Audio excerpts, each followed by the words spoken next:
Paz do Senhor, irmãos, vamos dar início à nossa última lição deste estudo sobre os ataques contra a Igreja de Cristo, nesta escola dominical, no dia de hoje. E eu vou pedir aos irmãos que estão aqui para ficar de pé e também quero saudar todos aqueles que estão conectados connosco online. E vou pedir ao irmão Alberto para iniciar com uma oração, por favor. Amém. Maravilhoso Pai, Senhor, bendito e louvado seja o teu santíssimo nome, Pai. Obrigado, Senhor, meu Deus, Pai, por mais esta manhã, Pai, que tu nos estás a conceder, Senhor, meu Deus, Pai. Obrigado, Pai Santo, Senhor, pelas forças que já nos deste, Pai, para nos levantarmos, Senhor, da nossa cama, Pai Santo, Senhor, para nos poderes, Pai Santo, preparar e estarmos agora na tua presença, Senhor. Obrigado, Senhor, meu Deus, Pai, por tu nos guardaste de todo o perigo, Senhor, no caminho de nossa casa para a tua casa, Pai. Também te pedimos, Senhor, agora nesta manhã, Pai, que tu tragas os teus filhos, Senhor, com a tua santa e bendita paz, Senhor, meu Deus, Pai.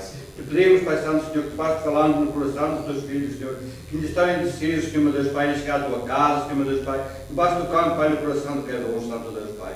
Abençoa, Senhor, meu Deus, os teus filhos, Senhor, meu Deus, abençoa, Pai Santo, Senhor, a tua igreja, meu Deus, à face da terra, Senhor, Pai. Abençoa, Pai Santo, Senhor, o teu filho, Pai, também agora trazeste tudo bíblico, Senhor, meu Deus, Pai. Que sejas tu, Senhor, meu Deus, a dirigir tudo, Senhor, meu Deus, Pai, neste dia, Senhor, Pai. O culto, Senhor, meu Deus, também a seguir, Senhor, já te entregamos, Pai, nas tuas santas e benditas mãos, Senhor. Fica connosco, Pai Santo, nesta manhã, Senhor. Nós te pedimos, Pai Santo, e já te agradecemos, Pai. Amém. Amém. Amém. Obrigado, irmão Alberto. Amém. Então, vamos à página número 90, quem tiver na revista dos professores, que vamos falar hoje sobre resistindo às sutilezas de Satanás, que é a lição número 13 e é a nossa última lição deste trimestre, né, que nós já estamos a quase estender por meio ano, não é? Mas, devido às situações aqui, é do jeito que é. Mas o bom é que estamos a chegar ao final e que Deus tem falado connosco, isso é o importante. O texto áureo encontra-se em Tiago 4, versículo 7, que diz: Sujeitai-vos, pois, a Deus, resisti ao diabo e ele fugirá de vós. A verdade prática diz: a submissão a Deus é a forma mais poderosa de resistir ao diabo. A leitura bíblica em classe encontra-se em Tiago 4, do versículo 4 ao versículo 10, que diz: Adúlteros e adúlteras, não sabeis vós que a amizade do mundo é inimizade contra Deus?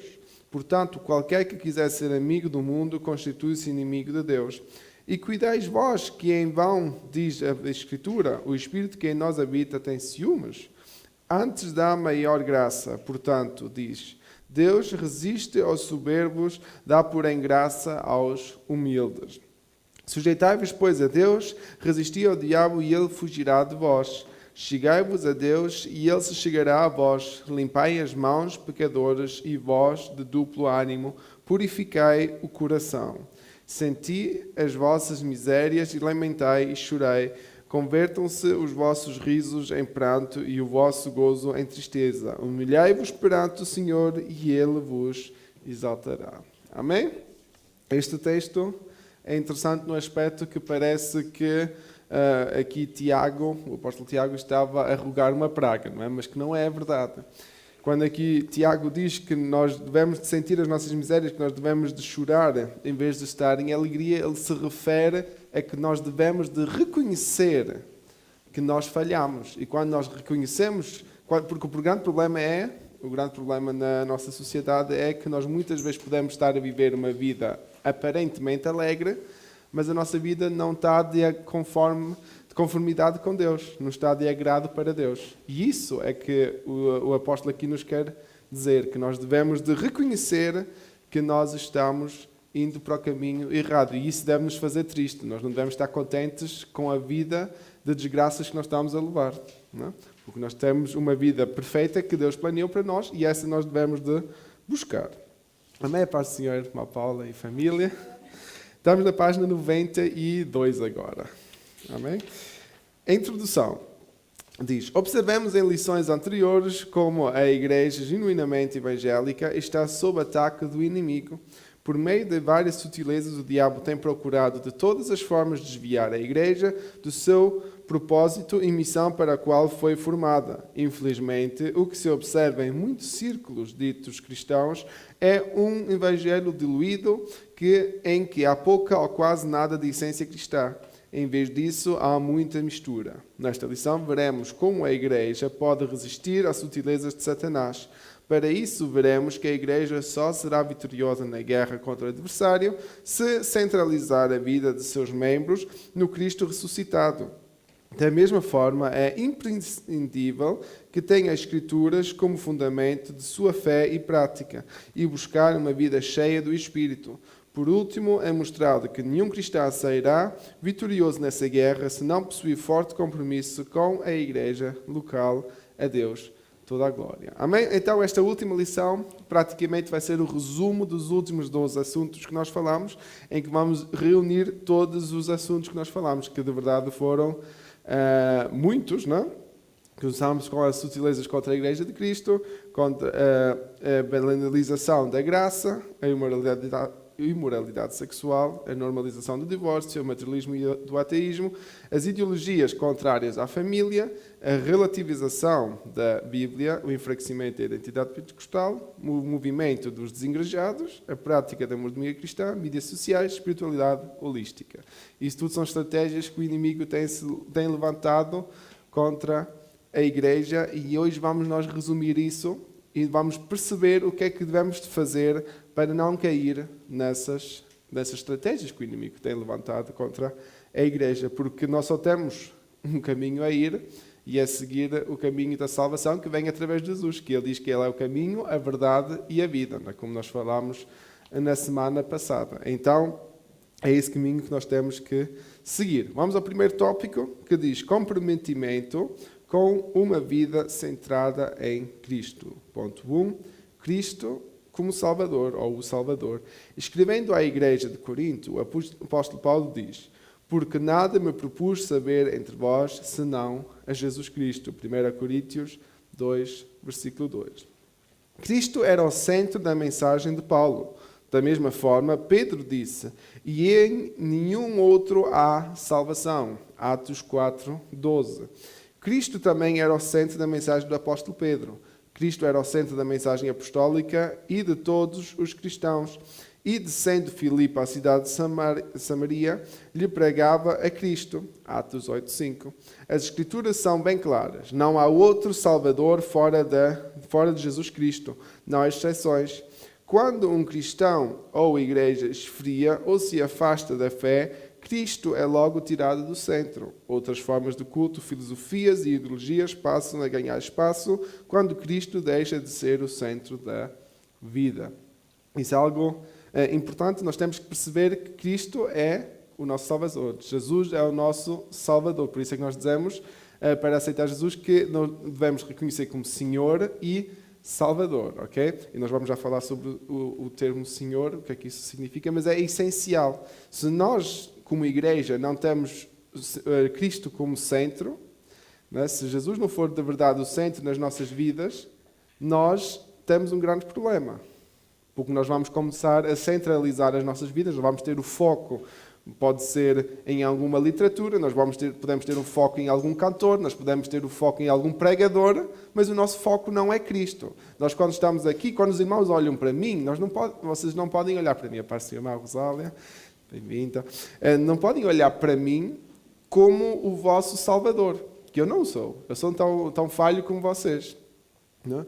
Vocês têm que ver em mim a Cristo. Aquilo que eu falo deve ser aquilo que a palavra me ensina. Não? E é esses ensinamentos que eu tenho que passar, e é esses ensinamentos que os irmãos também têm que pensar e têm que aprender. Não? Porque nós não podemos focar-nos nas pessoas, nós devemos de ter amizades, não? Nós devemos de amar uns aos outros, isso também é bíblico.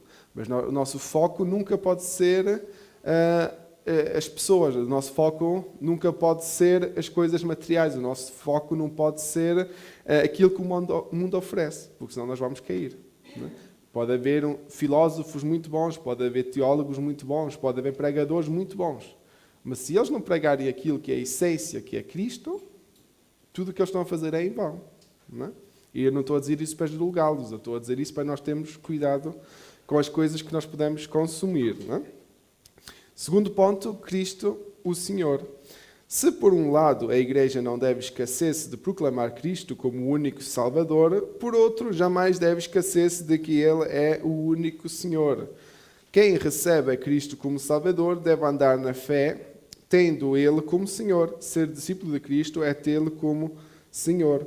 Como, pois, recebeste o Senhor Jesus Cristo, assim também andai nele. Colossenses 2, 6. Receber Cristo como Salvador, mas não andar nele, isto é, de acordo com o seu ensino, negar o seu senhorio.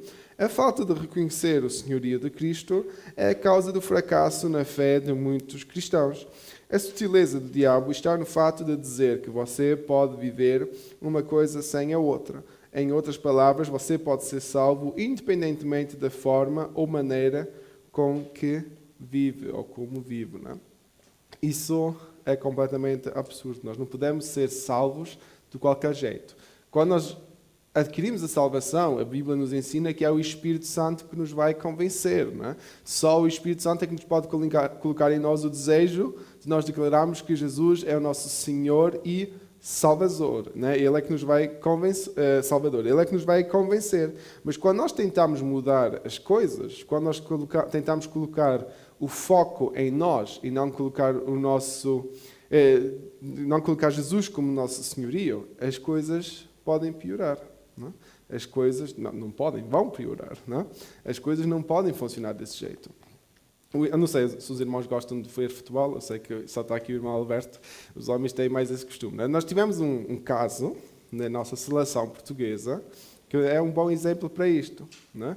Nós temos o nosso melhor jogador, o Cristiano Ronaldo, que também já está a chegar a uma certa idade, e temos o nosso treinador, que é o nosso ex-treinador. Não é? O nosso ex-treinador. Uma certa disputa entre os dois, não é? Mas se nós fôssemos a ver na parte bíblica, não é? E o Cristiano Ronaldo foi castigado de não jogar durante certo tempo durante um jogo, no último campeonato que houve, no último campeonato mundial. Não é? Durante certo tempo, ele só entrou no minuto 70, se não me engano, já não me lembro também do jogo, e houve uma certa disputa que ele depois disse ao treinador coisas que nós não vamos agora aqui repetir, que não faz sentido, que não faz parte da história. Não é?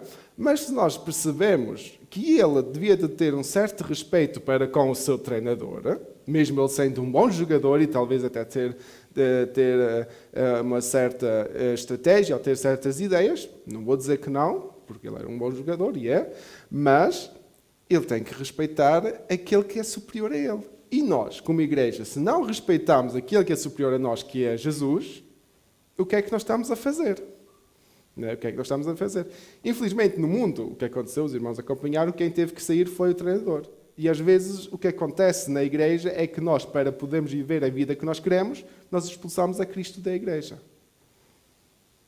Fazemos o mesmo como o mundo. Em vez de nós mudarmos e aceitarmos que temos alguém que é superior a nós, nós expulsamos a ele, porque não queremos ouvir aquilo que ele nos ensina. E isso é muito perigoso. Vamos abrir Atos 2, 36. Atos 2, 36. Eu vou pedir à irmã Paula para abrir, se puder, e ter a gentileza de ler. Atos capítulo 2, versículo 36.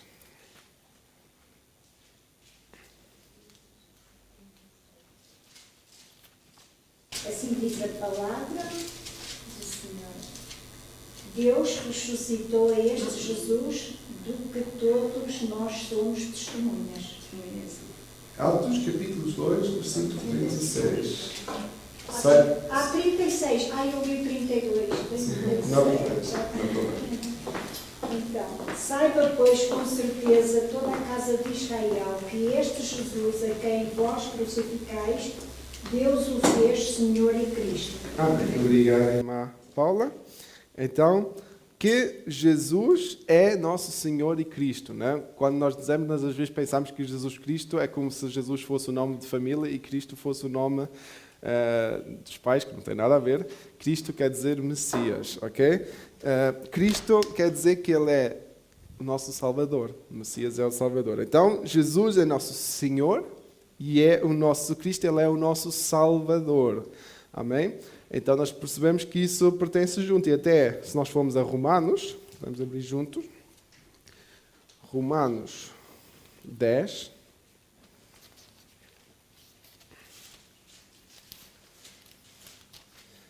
Para ver se não me engano.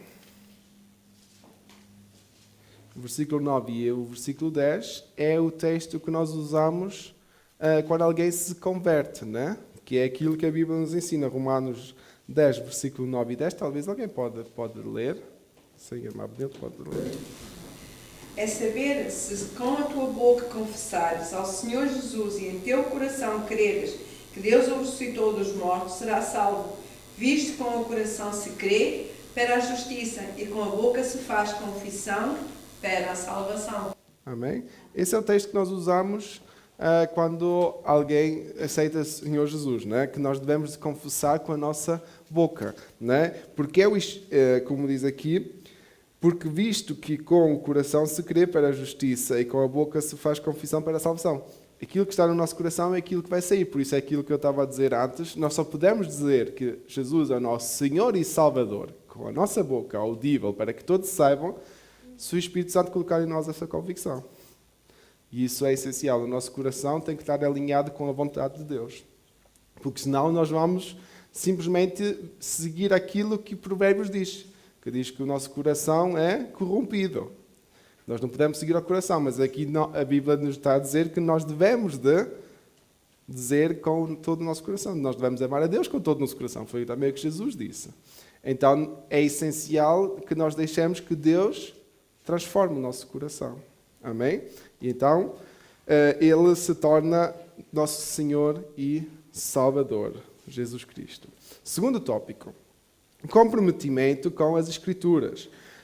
Ponto 1, Bíblia, a revelação de Deus. Vez por outra, falsos mestres questionando a autoridade da Escritura e a sua atualidade. No entendimento deles, a Bíblia contém a palavra de Deus. Contudo, encontra-se ultrapassada, deixando de falar a linguagem da cultura contemporânea. Assim, há uma tentativa consciente e sistematizada de minar a autoridade das Escrituras. Na verdade, esse ataque contra as Escrituras como revelação de Deus para o homem. Deixando de ser a revelação de Deus, a Bíblia torna-se um livro meramente humano, sujeito a falhas e, portanto, passível de correção. Convém dizer que a Bíblia é a palavra de Deus, a revelação de Deus ao homem e, como tal, está sempre atualizada. Não é a Bíblia que tem que se ajustar a nós, mas nós nos moldarmos pelas Escrituras. Amém? Essa parte é muito importante, porque no primeiro ponto nós podemos perceber, até talvez mal, dizer, então nós só podemos ler a Almeida. Nós só podemos ler a Almeida porque todas as outras traduções modernas são manipuladas. Não é isso que quer dizer, porque a Almeida também tem sido atualizada. Não é? Temos a versão mais atual, que é a Almeida Revista e Corrigida, temos a versão de 2021, porque a linguagem tem alterado. Não é? Ninguém de nós trata os seus filhos ou trata os jovens por mancebos. Eu acho que a minoria de nós até ainda sabe o que quer dizer isso. Não é? Tratamos por jovens, a Paz do Senhor, irmã Paulina, irmã Adelaide. Nós percebemos então que são palavras que, claro, vêm dos anos 1500, não é? Que já faz muito tempo, o português também alterou muito. É necessário que a palavra seja atualizada linguisticamente, mas não o conteúdo. E isso aqui é o grande perigo que existe em novas traduções. Quando aparecem, elas podem ser alteradas no contexto cultural que nós estamos a viver. E isso nunca deve acontecer, não é? Quando se começa a tirar certos textos que pertenciam à Bíblia, ou pertencem à Bíblia, porque, não posso, porque eu quero justificar um certo estilo de vida que eu levo. Não é? Quando eu quero infiltrar a minha ideologia, eu tenho que alterar a Bíblia. É isso que nós vemos que é um grande ataque que está a acontecer no tempo atual. Não é? Os ataques que estão a acontecer contra as igrejas estatuais aqui na Alemanha e indiretamente também com todas as igrejas a nível mundial. Porque tem que aceitar a ideologia do género, tem que aceitar as ideologias da sexualidade que existe atualmente, e isso tudo as igrejas estão a ser obrigadas a aceitar. E que, por consequência, leva a uma alteração da Bíblia. Porque é antibíblico aquilo que está a acontecer. Por isso nós temos que ter muito cuidado com essas coisas. Não é? Nós até temos igrejas ou denominações que parecem ser evangélicas, não é? Que alteraram também a Bíblia. Se formos ver os testemunhos de Jeová, que muitas vezes vão bater às nossas portas, se vocês leram, eu aceitei a Bíblia porque eu quero estudar essas coisas, não é? É interessante, mas para quem não conhece a Bíblia, vai ser enganado. Leiam Não precisam de pedir uma Bíblia a eles, se eles não vierem à vossa porta, podem ir à página deles, né? Das Testemunhas de Jeová, lá tem a Bíblia de graça, podem ler. Né? Abram João 1. Da maneira como foi alterado o texto para que aquilo que está lá escrito, né? João 1 fala sobre Jesus ser o Verbo, né? E ele ser Deus. Mas leiam da maneira que foi alterado para que o texto não diga que Jesus é Deus. Tem que reparar nisso, porque eles não creem que Jesus é Deus. Eles creem que Jesus é um profeta, um homem que esteve aqui, muito importante, sim, mas Deus é só Jeová. Né? E isso é algo perigoso, porque nós sabemos que Deus faz parte das três pessoas, né? Deus Pai, Deus Filho e Deus Espírito Santo. Né? Como o Espírito Santo, eles também dizem que é uma força, simplesmente. Sim, claro, porque se Jesus não é Deus, como é que o Espírito Santo muito menos ainda era Deus, né? Que ninguém viu. Né? É algo perigoso. Mas nós vemos que já há alguns anos há esse movimento, né? De, ou então, colocar escrituras superiores à Bíblia. Se nós formos ver dentro das igrejas dos mormons, por exemplo, eles têm livros que eles colocam superior à Bíblia, que são as revelações dos mormons, né? E existem traduções alternativas, né? Que alteraram o conteúdo da Bíblia para adaptar-se àquilo que eles andam a pregar, né? Para ter um proveito daquilo que eles estão a pregar. E isso é muito perigoso. Né? Por isso, nós temos que conhecer a palavra de Deus. Não é? Por isso é que quem estuda teologia automaticamente vai sempre também querer estudar o hebraico e o grego, mesmo que seja só os básicos, porque o essencial, o original, só vamos perceber quando lemos o original, não é? Porque foi nos idiomas que foi escrito. Mas não quer dizer que todos vão aprender grego e hebraico, porque também senão se tornaria difícil, não é? Mas as traduções que nós temos que ler e perceber que são traduções. Não é? Por isso é que é tão bom nós termos várias traduções. Mas quando nós lemos uma tradução moderna que o conteúdo parece estar muito alterado, é melhor não ler essa tradução. É melhor não ler essa tradução. Amém. Vamos a Salmo 119, versículo 105. E eu vou pedir a irmã Terezinha para abrir, por favor. Salmo 119, versículo 105, que é mesmo no centro da Bíblia.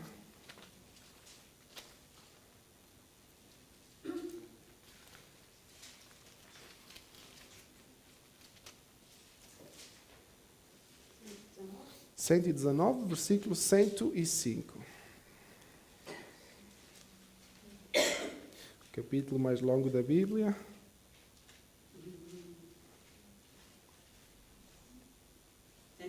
105. Lâmpada para os meus pés é a tua palavra, e luz para os meus caminhos. Jurei e cumpri, não é? Essa é isso Lâmpada para os meus pés é a tua. Obrigado. Essa é o 105 mesmo. Obrigado, irmã Terezinha. Então, lâmpada para os meus pés é a tua palavra, e luz para o meu caminho. É um texto que nós todos conhecemos, não é?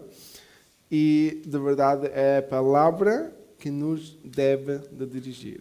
Amém? É a palavra em que nós cremos. E nós não podemos relativar a Bíblia. Nós temos que crer que a Bíblia é uma palavra de Deus autêntica. É a revelação de Deus para connosco. Se nós pusermos isso em causa, nós colocamos a nossa fé em causa. Porque se eu começo a relativar só um único versículo, só uma única palavra dentro da Bíblia, eu começo a relativar tudo aquilo que a Bíblia me quer ensinar. E isso é muito perigoso. Eu não gosto deste versículo. Agora dá para rir, mas se eu não gosto deste versículo, esse pensamento de eu não gosto deste versículo vai fazer com que eu comece a gostar de cada vez menos versículos. E a questionar até talvez se Jesus esteve na Terra, se Jesus de verdade ressuscitou. E nós vemos que o mundo está à procura dessas respostas. Eles estão a tentar difamar a Bíblia. Eu já não sei quantas sepulturas de Cristo eles encontraram com ninguém lá dentro. Não é? Graças a Deus é que estão sempre vazias. Não é? Mas eles encontram cada buraco em Israel e depois dizem, é aqui que foi Jesus sepultado. E depois não está lá ninguém. Porque Deus pelo menos tem esse cuidado de os buracos que eles encontram estar todos vazios. Não é? Só para demonstrar que as pessoas estão a tentar provar que a Bíblia não é autêntica, enquanto a Bíblia se prova e a ciência demonstra que é autêntica. E até filosoficamente, a Bíblia tem muito mais manuscritos do que qualquer outro livro. Nós cremos, na matemática, que existe 2 ou 3 escritos, né, daqueles que desenvolveram certas estratégias, né, dos antigos gregos, dos antigos egípcios. Né? Nós cremos que César existiu, né? César Augusto existiu, que existe 12 manuscritos que falam sobre ele. Mas temos dificuldades de crer naquilo que Jeremias diz, né? Daquilo que Isaías diz, que há mais de 25 mil manuscritos encontrados, fora daqueles que foram traduzidos e as milhões de Bíblias que foram já encontradas. Não, esses nem contam. Manuscritos originais. E nós sabemos que os fariseus, nós podemos criticar muito os fariseus, e Jesus nos criticou, mas os fariseus e os escribas eram muito duros quando eles faziam as cópias, que antigamente era tudo feito à mão. Mas eles levavam a sério que nenhuma vírgula, nenhum ponto pode estar de lado. Eles levaram isso a sério. E se nós vemos, esses manuscritos são iguaizinhos. Então, como é que podemos duvidar de uma coisa que é tão evidente? Não é? Pronto, mas isso... Deixamos os cientistas procurar, deixamos os arqueólogos procurar, os geólogos, porque eles vão encontrar coisas que vão ainda mais aprovar aquilo que a Bíblia diz. Graças a Deus, Deus não faz brincadeiras, Deus não faz as coisas a acaso. Quanto mais eles procuram, mais eles vão encontrar que a Bíblia é verdade. Não é? Amém. Amém. Até mesmo aqueles que desenvolveram a teoria da evolução, no início, falta-lhe sempre aquele... Não é? Quem é que inventou aquela molécula inicial? Quem é que inventou o átomo inicial? Falta sempre... Se não houver um Deus, mesmo a teoria da evolução não faz sentido. Porque tudo o que eles dizem que se desenvolveu, não se pode desenvolver do nada. Então... Eles falam lá, Sim. o canal... Então... Semana passada eu vi um negócio assim parecido, isso aí na televisão. Aí eu falei assim, até isso aí, se foi um canal, sim, quem fez esse canal para poder existir luz, existir estrela, existir dia, noite, quem fez esse canal? Não é? Claro. Sim, e se nós formos ver, né, é tantos acasos que têm que ter acontecido para que as coisas acontecessem desse jeito, é muito mais fácil. E mesmo assim não tem explicação absoluta, porque sempre falta o início, né? Falta a isca para iniciar esse processo todo. Né? E mesmo assim, as pessoas preferem crer nisso do que crer que Deus é que fez tudo, porque mesmo se crerem naquilo, era preciso um Deus para fazer a isca inicial. Não é? Por isso, mas pronto. Infelizmente o inimigo está a enganar, né? É o tema que estamos a falar. Infelizmente o inimigo está a tentar enganar a sociedade, ou enganou a sociedade, e está também a tentar enganar a igreja, que é o mais perigoso. Né? Por isso é que nós temos que estudar estes temas. Segundo ponto, Bíblia, regra de fé e conduta. Quando a Bíblia deixa de ser a revelação de Deus para nós, então ela também deixa de ser nossa regra de conduta e fé. Uma igreja genuinamente evangélica precisa se conscientizar de que as Escrituras são a fonte dos valores éticos, morais e espirituais que devem nortear a vida do cristão. Se não fosse a mediação das Escrituras, o cristão se encontraria desnorteado na sua caminhada.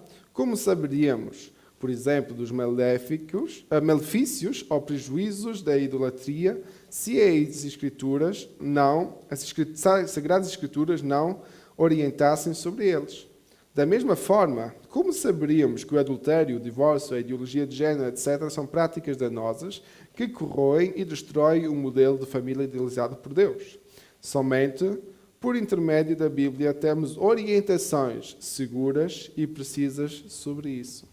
Amém? Nós necessitamos da Bíblia e necessitamos não somente de crer que ela é a revelação, mas que ela é verdadeira. Porque senão nós vamos ser enganados pelas coisas que estão a acontecer neste mundo. Aparecem ideologias e a primeira coisa que a sociedade diz, aquilo é um erro de tradução, é um erro de interpretação. Eu não sei se os irmãos já se deram ao trabalho de ler são os trechos de textos que foram alterados na Bíblia para os homossexuais, que existem, já desde 2015, que foi certos textos que falam sobre a homossexualidade dentro da Bíblia, no tempo de Sodoma e Gomorra, como também em Romanos, foram alterados de tal maneira como se fosse uma ordenança só para uma certa pessoa ou para um certo tribo, mas não para todos. Né? Enquanto nós percebemos muito bem o castigo que está por detrás disso. Não é? Enquanto nós percebemos muito bem o que é que a Bíblia quer dizer. Não é? Então nós percebemos que, infelizmente, se nós não tivermos cuidado, se nós descreditamos a revelação da Bíblia, nós começamos a alterar e a mudar as coisas e a interpretar as coisas de uma maneira que não são a maneira que Deus quer. Por isso é que nós necessitamos do Espírito Santo para nos ajudar a perceber a palavra. Porque senão eu vou ler um versículo qualquer e vou fazer uma doutrina que é antibíblica. Eu posso ler um texto, sei lá eu, a palavra mata. E vou dizer que ninguém pode estudar, porque a palavra mata. Ninguém pode ler a Bíblia, porque a palavra mata. Enquanto é completamente o contrário daquilo que Paulo queria dizer. Não é? A palavra mata referendo-se à lei. A palavra mata referendo-se, se nós somente vivemos pela lei e não percebemos a graça de Deus, ela vai nos matar. Se nós só vimos o castigo da lei, e não vimos que só através de Jesus Cristo nós podemos ser salvos, como nós falamos no primeiro tópico, ela vai nos matar, espiritualmente. Porque nós não vamos conseguir suportar a carga da lei. Que era o grande problema dos fariseus, que punham uma grande carga por cima do povo, mas eles mesmos não a viviam. Não é? Porque eles sabiam que a carga era dura. Eles faziam do jeito que eles queriam, não é? Que é um grande problema. Mas nós podíamos pregar algo que é completamente antibíblico usando a Bíblia. Assim como falámos a semana passada, né? Não foi na sexta-feira, falámos sobre usar as coisas de Deus para fugir de Deus. Né? E isso é algo que nós temos que ter sempre em mente. Né? Nós podemos estar a trabalhar na igreja para pensar que não temos que cumprir com tudo que está escrito na Bíblia porque nós somos pessoas boas. Eu limpo a igreja todas as semanas. Eu faço aquilo, eu ajudo os pobres. Eu não preciso de estar a ler tanta Bíblia, eu não preciso estar a orar tanto. Não, nós devemos fazer uma coisa e fazer a outra também. A fé e as obras têm que estar acompanhadas. Não? A fé e a obra que têm que acompanhar uma outra. Se eu tenho fé em Cristo e creio no seu amor, eu devo de resplandecer esse amor e fazer as coisas em amor. Mas eu não devo fazer somente as coisas para que não tenha que fazer a outra coisa. Não é? Porque nós às vezes tentamos fugir. Não? As duas coisas têm que trabalhar juntos. Não é? Se eu tenho fé, eu vou fazer as obras. Se eu tenho obras, é porque eu tenho fé. Mas eu não posso fazer simplesmente uma coisa sem... eu vou fazer porque eu sou uma pessoa boa. Então eu não tenho fé. Eu estou a fazer porque eu sou uma pessoa que quer aparecer. Que quer ter fama. E eu não digo que é mau, não é? Aquele milionário ofereceu metade do dinheiro que ele tinha para a caridade. Fez ele muito bem, mas se ele não fez com amor, se ele não fez para que Deus seja glorificado através dessa oração, ele só o fez para ter mais fama ainda. E talvez para ter algumas vantagens nos impostos, não é? Porque também tem. Não é? É verdade, por detrás de muitas donações que há, é que põem o dinheiro de um lado e depois tiram do outro e os impostos, a alfândega já não vai lá, os impostos já não são assim tantos, porque às vezes até dão projetos caritativos que são deles. Não é? Muitos, se forem reparar, muitos ricos têm a sua empresa e depois têm uma Stiftung, não é? Têm uma sociedade de caridade que tem o mesmo nome, que é a empresa, não é? E depois o dinheiro vai da empresa para a sociedade caritativa, só para não terem que pagar os impostos. Mas, enfim, o dinheiro fica nas mesmas mãos. Pronto, mas isso é uma à parte. Não? Há muitos truques para fugir aos impostos, só nós é que não conhecemos. Infelizmente, nós pagamos tudo a dobrar. Amém. Terceiro tópico. Comprometidos com uma vida cheia do Espírito. Ponto 1. O Espírito Santo no plano da redenção. É o Espírito Santo quem conduz o homem a Cristo. O Espírito nos trouxe a Cristo. Contudo, precisa ser dito que o viver em Cristo e na prática dos princípios bíblicos é impossível sem a ajuda do Espírito Santo. O apóstolo Paulo deixa essa lição bem clara quando escreveu os capítulos 6, 7 e 8 da sua carta aos Romanos. Ali ele mostra que é possível ter consciência do pecado, lutar contra ele e assim mesmo continuar subjugado. De acordo com o apóstolo, foi por meio da lei do Espírito de vida que o cristão pode vencer a lei do pecado e da morte. As Escrituras exortam o cristão a andar no Espírito com a única garantia de não satisfazer os desejos carnais. Sem o Espírito Santo é impossível vencer as sutilezas do diabo. Amém? Nós necessitamos do Espírito Santo em nós. Amém? E quando se refere ao Espírito Santo, não é só o falar em línguas, que muitas vezes, como pentecostais, nós podemos misturar essas coisas. Porque, como eu já disse no início, nós necessitamos do Espírito Santo para nos convencer que Jesus Cristo é nosso Senhor e Salvador. É Ele que faz esse passo inicial em nós. Não é? O Espírito Santo está connosco a partir do momento que somos salvos. Os dons do Espírito é que nem sempre são visíveis da mesma maneira. Não é? Isso pode tomar o tempo que Deus quiser. Vamos a Romanos 8.2. Romanos 8.2. Eu vou pedir a Marlete para ler, por favor.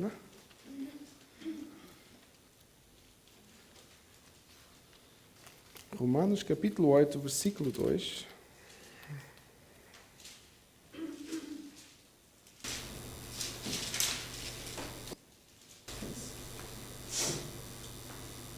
Porque a lei do Espírito de vida em Cristo Jesus me livrou da lei do pecado e da morte.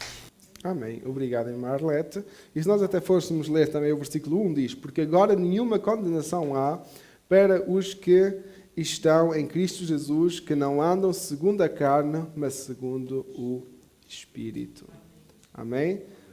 O Espírito é que nos quer levar a fazer a vontade de Deus. E nós temos que seguir o Espírito de Deus, que quer habitar em nós. E então, só a partir desse momento, é que não haverá condenação. O que é que isso quer dizer? Não quer dizer que eu aceitei Jesus, agora posso pecar as vezes que eu quiser. Que às vezes há certas doutrinas que dizem isso mesmo. Eu aceitei Jesus, isso é o mais importante. Né? E nós vemos que há muitas pessoas que dizem, eu aceito Jesus. Mas nunca mudaram de vida. Nunca mudaram de estilo de vida. Nós podemos chegar do jeito como nós somos, mas Deus quer mudar a nossa vida. Deus quer mudar o nosso estilo de vida. Nenhuma condenação há através da graça de Deus. Nenhuma condenação há, se nós lermos o capítulo 7, perante a lei. Sim, a lei nos vai condenar, mas essa condenação não tem poder, porque através da graça de Jesus Cristo, através do amor de Deus, nós podemos cair, mas Ele nos vai ajudar a levantar. É isso que quer dizer nenhuma condenação há. Não quer dizer que eu agora posso fazer o que quero, eu aceitei Jesus, agora é que eu vou fazer o que eu quero. Não. Agora é que nós vamos fazer menos aquilo que nós queremos. Agora é que nós vamos dizer à nossa carne, já não tens poder sobre mim. É o Espírito que habita em mim que vai reinar. E é esse ponto que nós muitas vezes falhamos. Deixamos-nos atrair pelos desejos carnais, porque pensamos que aceitamos Jesus e isso é o que basta, mas não deixamos que o Espírito que quer habitar em nós, trabalhe em nós. Eu agora não tenho vontade para orar. Eu agora não quero ler a Bíblia. Eu agora preferia estar no Facebook. Eu agora preferia estar a ver um filme. Eu agora preferia... Eu preferia muita coisa, mas decidi estar aqui. E eu acho que todos os irmãos que tomaram a decisão de estar hoje aqui já tomaram uma decisão boa. Todos aqueles que decidiram estar conectados online tomaram uma decisão boa. Mas, porque nós tivemos que dizer não à nossa carne. Porque se fosse para a nossa carne, creio que todos nós gostaríamos de estar a dormir até às 10, depois acordar, fazer um brunch, né? Aquele pequeno almoço reforçado, com as salsichinhas, com bacon, né? A mesma moda inglesa, ou a moda brasileira, ou portuguesa, né? Com o chorizinho ali já à espera de nós. E chegamos aqui, talvez vamos almoçar hoje tarde, vai ser tudo uma correria, mas para a honra e glória de Deus. Amém. Mesmo essas correrias são para a honra e glória de Deus. Porque nós sacrificamos a nossa carne para fazer a vontade do Espírito. E é esse passo de renúncia que nós temos que relembrar-nos todos os dias. Amanhã não temos culto, mas talvez temos que dizer à nossa carne, ok, levanta-te 5 minutos mais cedo para ler a palavra e orar. Levanta-te, faz uma pausa no trabalho para poderes também ler a palavra e orar. Para ter comunhão comigo. Porque o Espírito Santo é ciumento, como diz a Bíblia, não é? Tem ciúmes de nós estarmos sempre a fazer as outras coisas e não estar atentos a Ele. É isso que é o significado. É um ciúme santo, não é um ciúme como às vezes nós humanos temos. Não é? Mas é um bom exemplo. Não é? O Espírito Santo é ciumento. Ele quer ter todo o espaço na nossa vida e nós muitas vezes não deixamos que Ele acha. Amém? Ok, vamos continuar.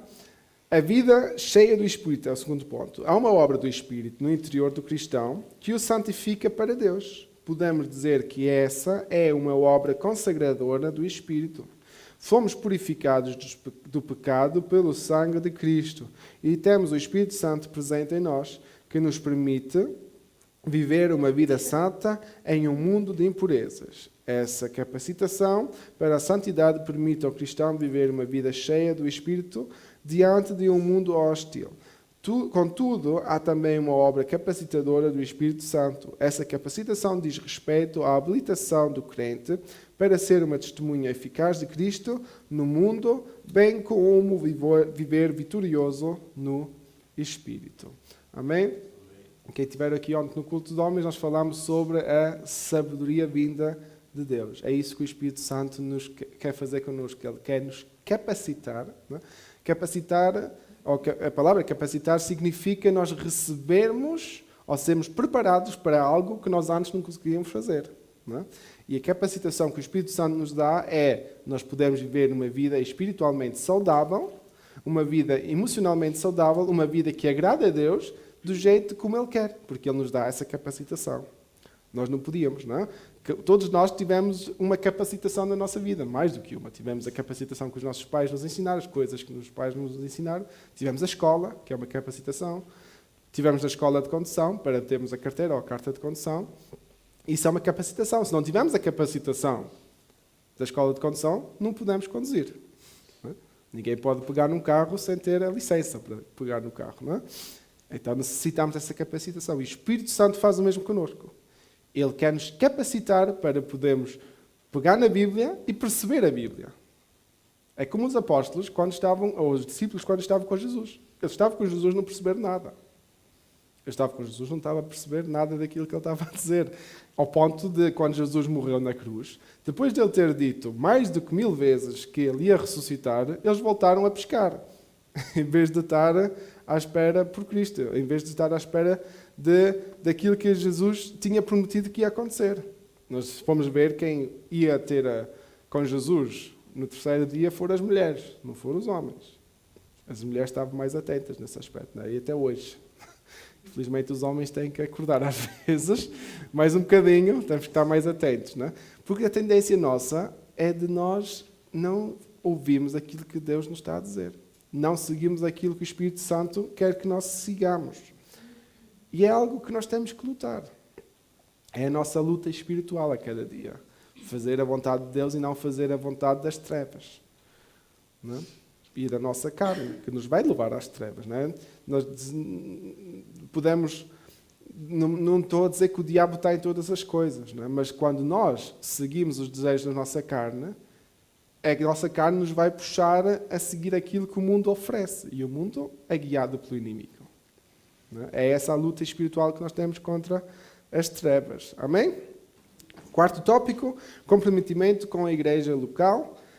Ponto 1, a igreja como o corpo de Cristo. Escrevendo aos Coríntios, o apóstolo Paulo disse: Ora vós sois o corpo de Cristo e seus membros em particular. 1 Coríntios 12, 27. Nas Escrituras, a igreja ocupa um lugar de relevância impar ou incomparável.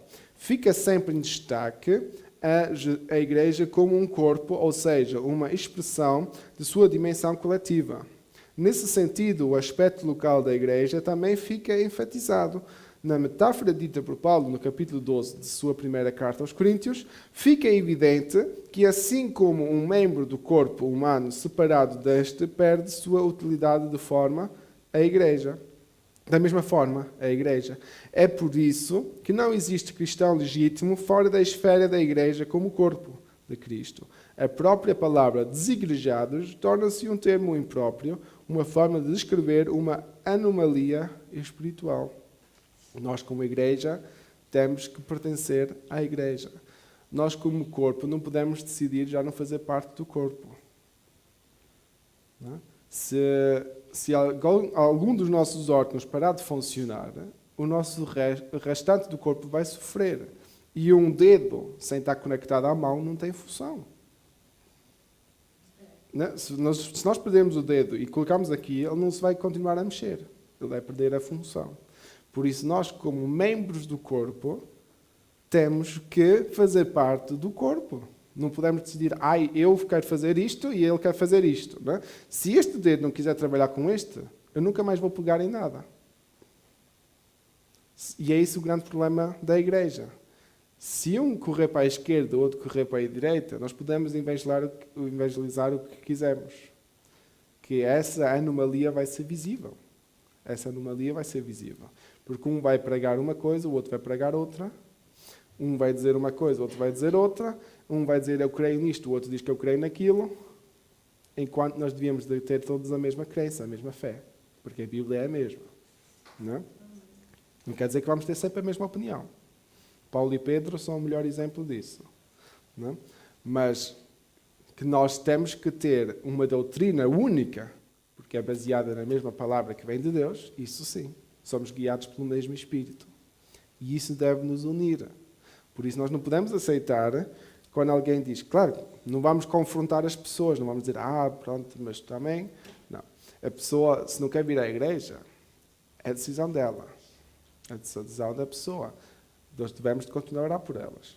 Nós temos que ser testemunhos para essas pessoas. Nós temos que continuar a ser exemplos para essas pessoas. Mas muitas vezes as pessoas também não vêm à igreja porque nós falhamos nesse aspecto. Nós somos maus testemunhos. Não é?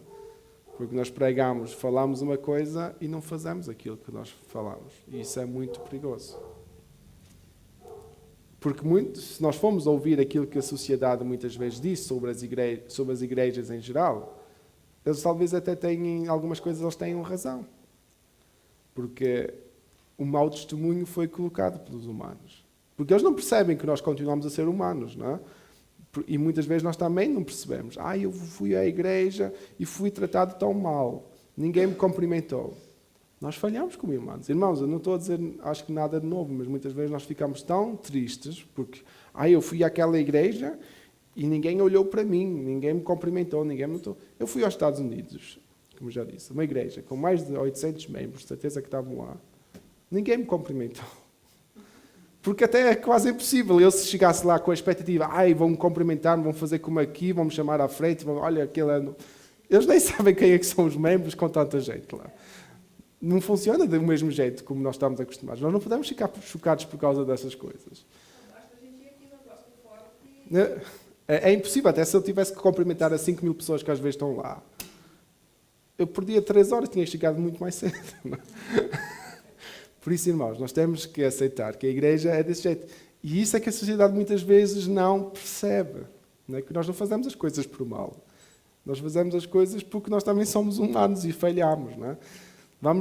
Vamos tentar nos amar uns aos outros, vamos fazer aquilo que a palavra nos ensina e vamos perceber que nós fazemos parte da igreja. Talvez alguém vai dizer uma coisa de um jeito que não nos agradou, mas vamos lutar pela causa, que é por Cristo, não é? Por aquilo que Cristo quer de nós. Talvez a irmã fulana de tal disse a coisa, eu não gostei. Ela disse-me desse jeito, eu não gostei. Ponham essa situação em ordem e continuem a caminhar porque é para Cristo. Continua. Será que por as palavras que Paulo ouviu, né, no início, todos estavam com medo, todos pensavam que ele ia se infiltrar na igreja para matá-la? Será que se fossem todos por aquela ideia que Paulo alguma vez na vida tivesse sido o pregador que ele foi, o apóstolo que ele foi, e se Paulo tivesse ouvido aquilo e dizer, não, eles também não querem saber nada de mim, Jesus fica para lá, eles deviam, mas até morrido todos já. Não? Talvez, se ele fosse português, fazia isso. Não? Talvez. Estou a dizer. Brincadeira. Não? Mas a verdade é essa. Se nós formos a ver os exemplos bíblicos, se todos fossem pelas palavras, se todos fossem por aquilo que lhes foram acusados, né? E Paulo e Pedro, os apóstolos tiverem tantas prisões, tiverem tantos tribunais durante a vida deles, e eles simplesmente perceberam que a causa é Cristo. O resto não interessa. O resto não interessa. A igreja pode se levantar, os irmãos podem se levantar, o mundo pode se levantar, não interessa. Se nós estivermos no propósito que Deus tem para nós, vamos seguir. Amém? Segundo ponto e último para hoje, o lugar e a importância de cada membro na igreja. A palavra igreja jamais deve significar templo. Um templo pode ser a estrutura arquitetónica onde a igreja se reúne. Isto aqui é o templo onde nós estamos. A igreja somos nós. A igreja, portanto, não é um prédio feito do aglomeramento de concreto, tijolos e areia. Ela é o corpo de Cristo. Como o corpo de Cristo, ela possui seus membros. Ela também não é um ajuntamento de pessoas em que ninguém sabe precisamente qual é a sua função no corpo. Isso também é importante. Ninguém de nós pode dizer, eu estou aqui, mas eu não sei o que é que eu devo fazer. Não. Todos nós temos um chamado e, no mínimo dos mínimos, pregar o Evangelho, que é aquilo que Jesus disse a todos os apóstolos. Não é? Ide e pregar o Evangelho. Isso é nossa função para todos. E dentro da igreja, cada um tem o seu lugar. Não é? Ninguém de nós está aqui só para aquecer as cadeiras. Porque se alguém aqui tiver dúvida sobre o seu chamado e se alguém tiver dúvida sobre algum trabalho que possa fazer ou não possa, venham ter comigo. Eu arranjo um trabalho para vocês, ok? Nós arranjamos trabalho para todos. A não ser levantar as cadeiras, limpar a igreja, o que for preciso, nós arranjamos, cumprimentar, portaria. Há muita coisa para fazer, não é? E muitas vezes até falta, por isso se alguém tem dúvida sobre o trabalho que pode fazer ou não pode fazer, venham ter comigo ou com a irmã Morena, nós encontramos trabalho para vocês, ok? Amém. Porque trabalho há muito. Os obreiros que querem trabalhar é que às vezes são poucos, tá? Isso também é o que a palavra também já diz isso, não é? A palavra já diz isso. Como o corpo de Cristo, ela possui seus membros. Ela também não é Pronto, já falámos sobre isso. Biblicamente, cada membro da igreja, assim como o corpo humano, possui seu lugar em função para exercer. Um desigrejado é alguém que, por alguma razão, não conseguiu exercer sua função de membro no corpo de Cristo.